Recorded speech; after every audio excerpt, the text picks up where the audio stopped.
Hello and welcome to Electric Richard. A sort of a smarter look, maybe a sort of a different look at games and gadgets. It's the kind of look where you could pass off as your own at dinner parties and at the pub. So yeah. It's not the news, because that's ridiculous. I mean, I'm not a massive kind of news organisation with huge resources and the ability to deliver news quickly. Unless you want me to do that, drop me a comment with your CV so I can hire you. Not really, I don't have the budget, so.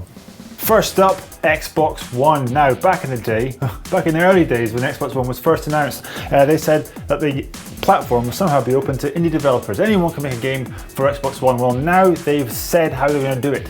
ID at Xbox, that's indie developer at Xbox, very flash, have said, and I quote, they will let anyone make a game for Xbox One.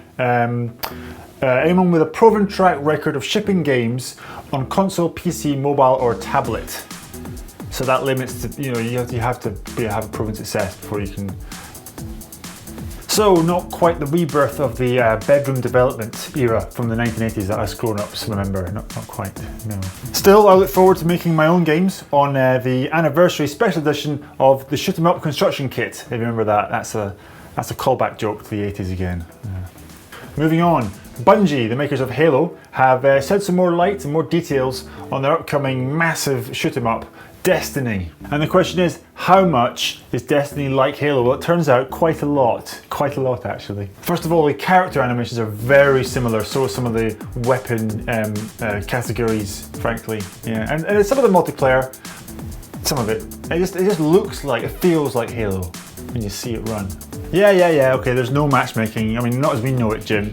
It's like you just slip into a game, really, which kind of, it's another callback to Xbox One's Always On feature, which people were sort of, getting very angry about, which Xbox said they'll remove. So, I mean, all these great features of video games, like just slipping into a game online, it will be gone. I'm confused now. Is that staying or going? Nobody knows. Did you hear? This is interesting. Lars from DICE, who make Battlefield, has said that the Battlefield 4 on the PS4 will run at 720p, 60 frames per second, as just at the bat. That's not all that impressive, to be honest. You see, this is a next-gen console. We expect bigger things. What I expect, if it was 1080p, that would be something. That would be news. Yeah. If this was coming, or 720p on the PS3, they managed to tweak it somehow. It was running native, brilliant. But it's not. It's not that. It's the PS4. The PS4 should be kicking this thing out at, frankly, at 4K at 100 frames per second with 3D and surround sound, even though your television might not have it. That's how good I expect this game to be. See, the point is, this proves something. Well, it proves three things. First of all, that DICE, the makers of Battlefield, maybe haven't quite figured out the PS4 yet. Maybe they need more time to really push it. Yeah? Or DICE is just phoning it in, whatever.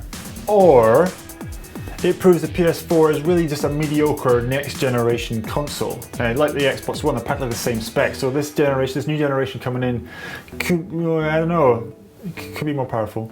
What do you think? Thank you very much for watching. I have been and always shall be Electric Richard.